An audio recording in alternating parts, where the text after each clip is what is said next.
जो जस करी सो तस फल चाखा। कहते हैं कि हम कैसे हैं ये अच्छे वक्त में पता चलता है और लोग कैसे हैं इसकी असलियत बुरे वक्त में पता चलती है।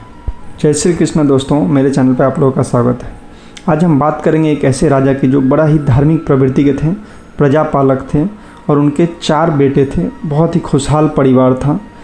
राजा बूढ़े हो चले थे, उन्होंने सोचा सारा अपनी जिम्मेदारी किसी न किसी बेटे को सौंप दूं, लेकिन अब सबसे बड़ी दुविधा ये थी कि वो किस बेटे को जिम्मेदारी सौंपे। तो उन्होंने अपने गुरुजी को बुलाया और उन्हें जिम्मेदारी सौंपने की बात बताई और उनसे राय मांगा कि हम कैसे ये आइडेंटिफाई करें कि कौन सा बच्चा है मेरा, कौन सा बेटा है जो अच्छे से जिम्मेदारी संभाल सकता है। गुरुजी ने उन्हें सजेशन दिया कि आप प्रतियोगिता क्यों नहीं करवा लेते हो, चारों को बुलाओ, एक प्रतियोगिता करो, जो उत्तीर्ण होगा उसको राज्य सौंप दो।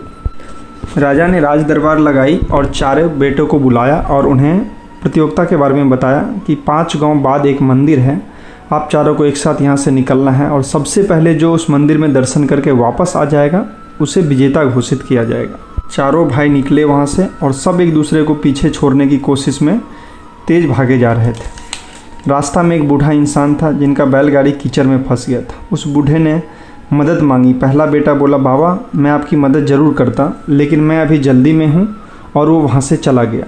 दूसरे ने भी सेम उत्तर देकर वहाँ से निकल गया। तीसरे को जब बूढ़े व्यक्ति ने मदद के लिए बोला तो तीसरा झल्ला उठा, क्योंकि उसे पता चल गया था कि 2 भाई ऑलरेडी आगे जा चुके हैं, मतलब मैं हार जाऊँगा। अब राजा का आखिरी बेटा वहाँ से गुजर रहा था। तब बूढ़े व्यक्ति ने उनसे भी मदद मांगी। वो रुका, राजा का छोटा बेटा रुका और वो उनकी मदद करने के लिए नीचे आया।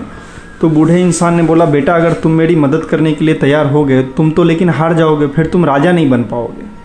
तो उन्होंने जवाब दिया कि क्या फ़ायदा ऐसा राजा बन के, अगर मैं राजा बन भी गया तो मुझे आत्मग्लानि होगी कि एक बूढ़े इंसान को मेरी मदद की ज़रूरत थी मेरे राज्य में और मैं मदद भी नहीं कर पाया। ऐसा राज का मुझे मोह नहीं है।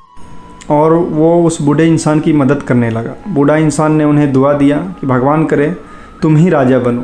लेकिन राजा का छोटा बेटा जानता था कि मैं सबसे पीछे हूँ तो ये पॉसिबल नहीं है, तो वो वहाँ से मुस्कुरा के और उनसे आशीर्वाद लेके निकल गया। दूसरे दिन राज दरबार में एक मीटिंग बुलाई गई। राजा ने सबको बुलाया और वहाँ विजेता घोषित करने का समय था।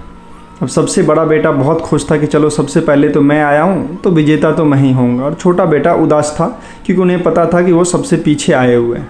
तभी राजा वहाँ घोषणा करते हैं कि आज के रिजल्ट का घोषणा गुरुजी करेंगे। इंतज़ार करते रहते हैं, तब तक एक बूढ़ा इंसान आता है जो गुरुजी होते हैं और उनको देखते ही चारों बेटा चौंक जाते हैं, क्योंकि ये वही इंसान थे जो कल इनको मदद के लिए रास्ते में मिले थे। और सबको समझ में आ जाती है कि अब रिजल्ट क्या होने वाला है। फिर गुरुजी घोषणा करते हैं कि छोटे बेटे को राजा बनाया जाए। बड़ा बेटा इसका विरोध करता है कि मैं पहले जीता था, शर्त के हिसाब से तो मुझे बनना चाहिए। फिर गुरुजी बोलते हैं कि अच्छा शासक, अच्छा राजा वही होता है जो अपने से ज़्यादा अपने प्रजा के बारे में सोचे, अपने भलाई से ज़्यादा अपने प्रजा की भलाई के बारे में सोचे। कल आप लोग मुझे छोड़ के आ गए थे, लेकिन ये छोटे राजकुमार ने मेरे भले के बारे में सोचा, जबकि ये मुझे जानते भी नहीं थे। दोस्तों, ये छोटी सी स्टोरी हमें यही सिखाती है कि अगर हम कर्म सही कर रहे हैं तो उसका फल कहीं से भी कभी भी मिल सकता है। इसीलिए अच्छे कर्म करते रहिए और फल का इंतज़ार मत कीजिए, वो ऊपर वाला ज़रूर देगा। आखिरी तक वीडियो देखने के लिए धन्यवाद। आपका दिन शुभ हो। और अगर मेरी वीडियो अच्छी लगी हो तो मेरे वीडियो को लाइक, शेयर एंड सब्सक्राइब जरूर करें। Thank you so much.